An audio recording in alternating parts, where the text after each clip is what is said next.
2 दिवसापूर्वी संपूर्ण महाराष्ट्रभर पावसाचं प्रचंड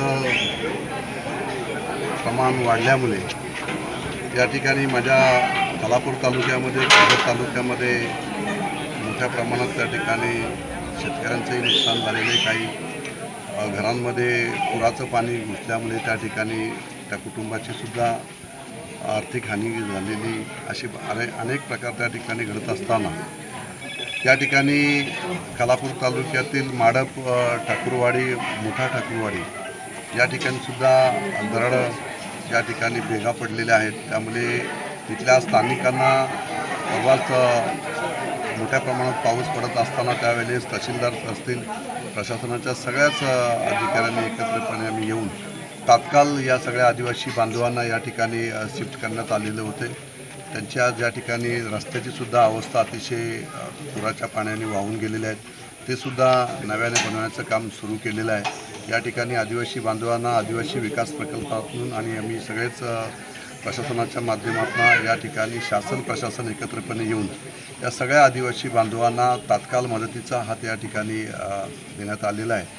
आणि हे आपलं शासनाचं कर्तव्यच आहे की ज्या ज्या ठिकाणी अशी पूरग्रस्त परिस्थिती निर्माण होते त्या ठिकाणी आपलं कर्तव्य आहे की आपण त्या ठिकाणी जाऊन त्यांना सहकार्याची भूमिका आपण त्या ठिकाणी दाखवलेली आहे. कलेक्टर साहेबांची सुद्धा माझी चर्चा झालेली आहे. या मोठ्या ठाकूरवाडी संदर्भात लवकरच पाहणी दौरा करून या संदर्भात योग्य तो निर्णय या ठिकाणी घेण्यात येईल आणि ज्या काही आता अडीअडचणीत आता उपस्थित झालेल्या आहेत याच्यावर सुद्धा उपाययोजना करण्याचं काम सुरू आहे. लवकरच या संदर्भात योग्य तो निर्णय घेतला जाईल. नाही, आता कामं सुरू झालेली होती. काही तांत्रिक अडचणीमुळे त्यांना त्या ठिकाणी अडचण तयार होत होती. फॉरेस्टच्या काही अडचणी होत्या. ठेकेदारांना काम सुरू करत असताना फॉरेस्टच्या काही परमिशन नसल्यामुळे फॉरेस्टच्या अधिकाऱ्यांनीसुद्धा या ठिकाणचं काम अडवण्यात आलेलं होतं.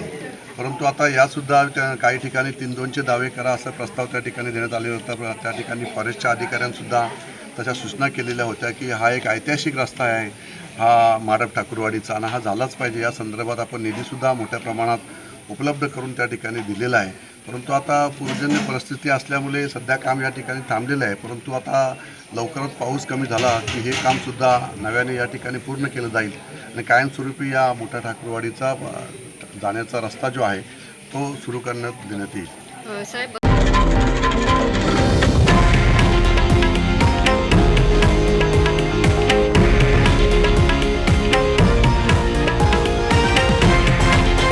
हे आहे देशातील नंबर 1 न्यूज नेटवर्क आणि आपण पाहत आहात TV9 मराठी, एकमेव.